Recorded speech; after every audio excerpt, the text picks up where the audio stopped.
Dear students, today we are going to see the cloud service model, one of the cloud service model called the infrastructure as a service model, which is IaaS. So what is infrastructure as a service model? It is also known as hardware as a service model, and it is one of the layers of the cloud computing platform. And here the customers are allowed to outsource their IT infrastructures such as servers, networks, processing, storage capabilities, virtual machines, and other resources. And for all these resources, the customers have to pay as they use the model. Okay, so you also need to have an internet access, and as the customers access all these resources, they'll have to pay. So it is actually called as pay as per use model.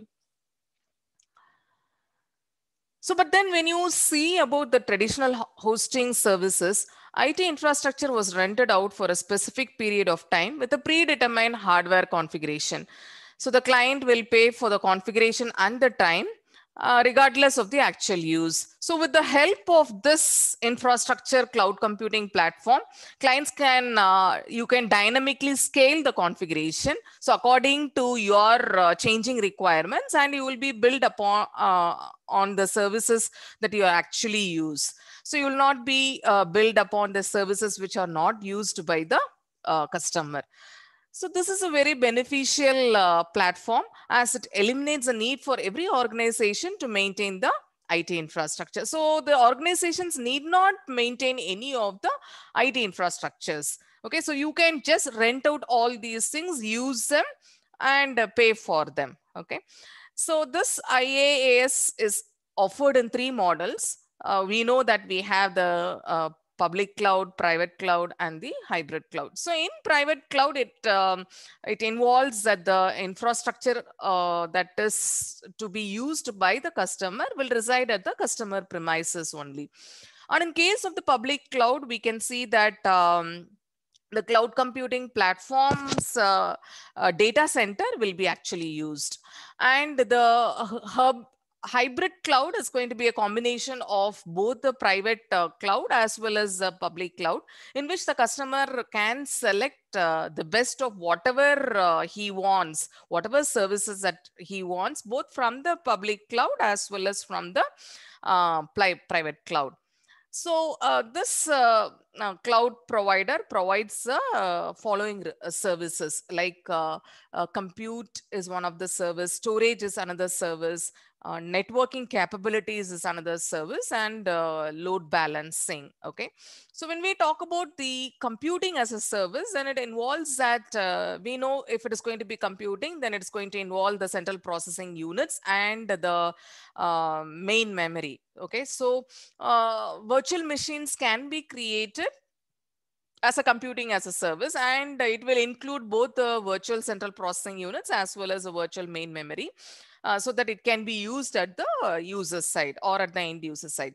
And coming on to the storage spaces, this cloud provider will actually provide with all the backend storage capabilities for storing any type of files. Okay, so because nowadays we find that we want a large storage spaces, so you cannot just be building upon your hard disk. Okay, so you can just find the available storage spaces which are available with these cloud providers and then use them as you require. So that's a very best service which is being provided by IaaS. And coming on to the network as a service provider, networking components like say routers, switches, and other networking components that are actually used for the internet technology. Okay, and also for your virtual machines can also be provided by these services. And the other most important one is the load balances. So load balancing capability will be provided at the infrastructure layer.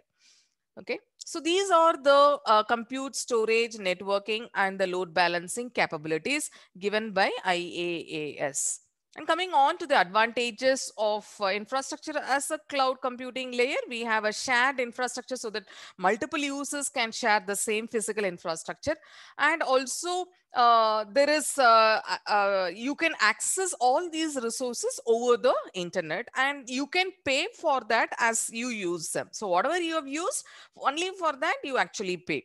So it is pay as per use basis, which is again an important characteristics of this model. And you can, rather than focusing on how you can maintain the infrastructure of the organization, the businesses can actually focus on the core business parts, okay, rather than the IT infrastructure. And the fifth most important one is that on-demand scalability, because whenever nowadays we find that you will always have to upgrade your softwares and also troubleshoot if at all any issues happens to the hardware components. So here these providers also supply us or the customers with the on-demand scalability, which is one of the biggest advantages of IaaS. Because when you are going to do it traditionally, we the organizations, the business organizations will actually have to invest more amount of money in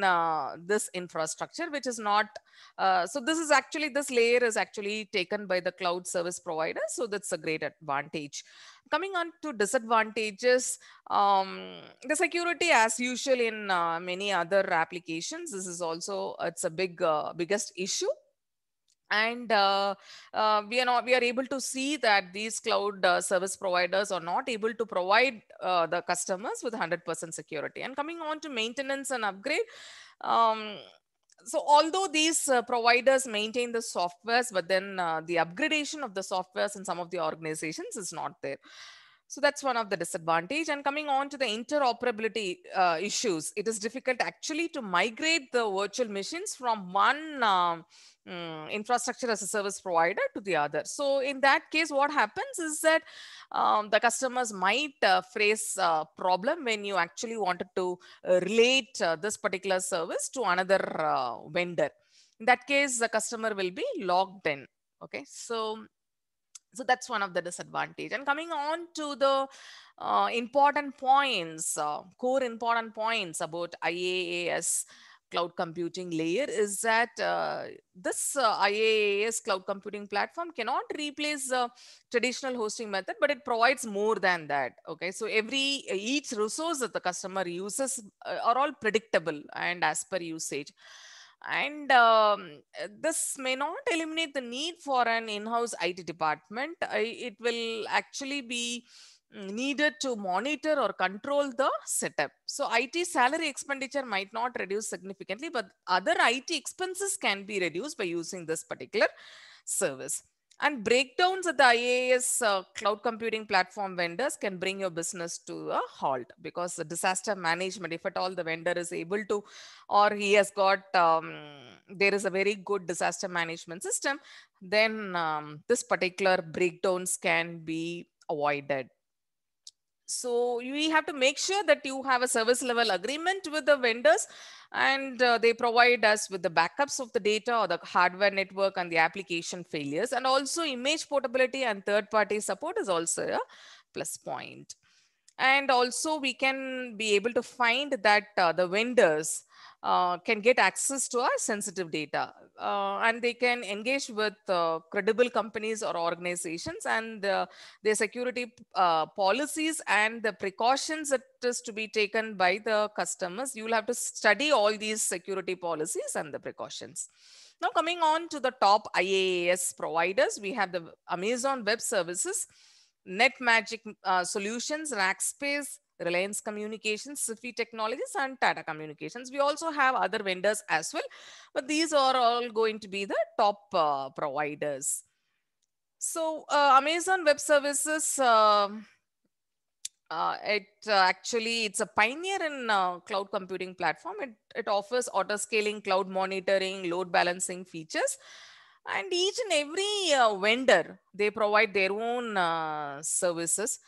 And if we see NetMagic Solutions, they run their data centers in across all the major cities, and their virtual data center is in US, and they're planning to extend these services even to West Asia. And when we talk about Rackspace vendor, then they have solutions like cloud servers, cloud files, cloud size, wherein they focus primarily on enterprise level hosting services.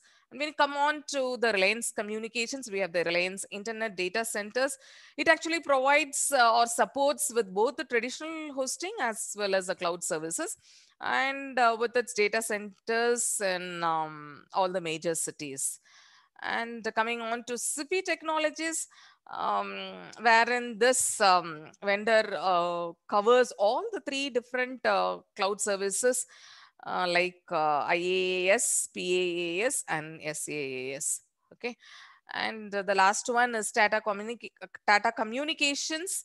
The IaaS solution is InstaCompute, and their data center is also present in Hyderabad and Singapore, with operations in both of these cities. So now we have come to the end of the uh, IaaS cloud service model, and happy learning. Thank you.